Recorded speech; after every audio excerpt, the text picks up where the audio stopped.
8:23. Okay, Monday morning, gonna get a jump start on finances. Blair Mantin from Sands Associates back with us. Good to see you. I see you. I've got the sheet of top 4 myths and misconceptions about debt. We're going to debunk some of these myths because November is Financial Literacy Month.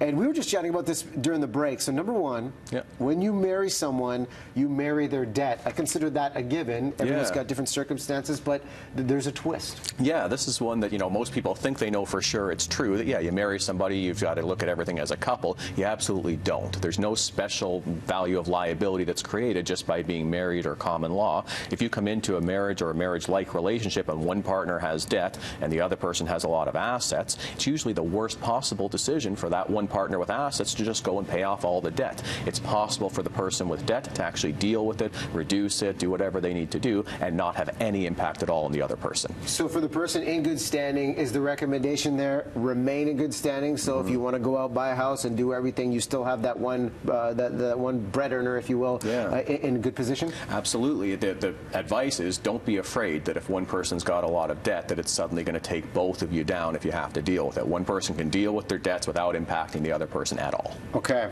So in that vein, when we talk about debt, when you owe someone and you can't pay, the idea that the creditor can harass you forever. Yeah, so most people have no idea that there's a statute of limitations on debt. And, we understand in general statute of limitation on crime means that after a period of time, if you don't say there was a problem, you can never say there was a problem. Same thing holds true for debt. So if you can't pay somebody and 2 years goes by and you haven't made any payments and you haven't signed a legal document saying you agree you're responsible, what it means is they could never force you to pay.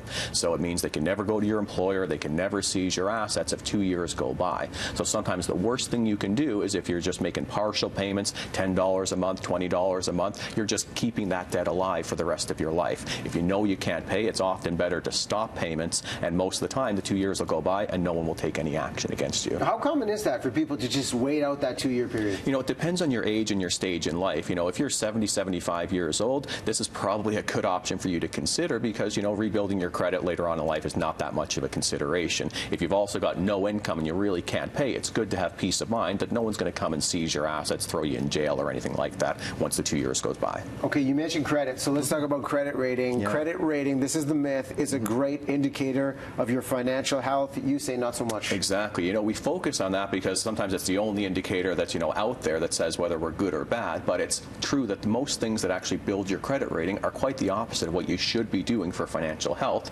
And the things that are the best for financial health, like saving money, having property, things like that, they don't show up at all in your credit rating. So the person who's got a house on the west side of Vancouver with no mortgage and doesn't use any credit products, they've got a 0 credit rating. The person who's maxed out on their credit cards every month but makes all the minimum payments, they probably got a great credit rating. Who would you rather be?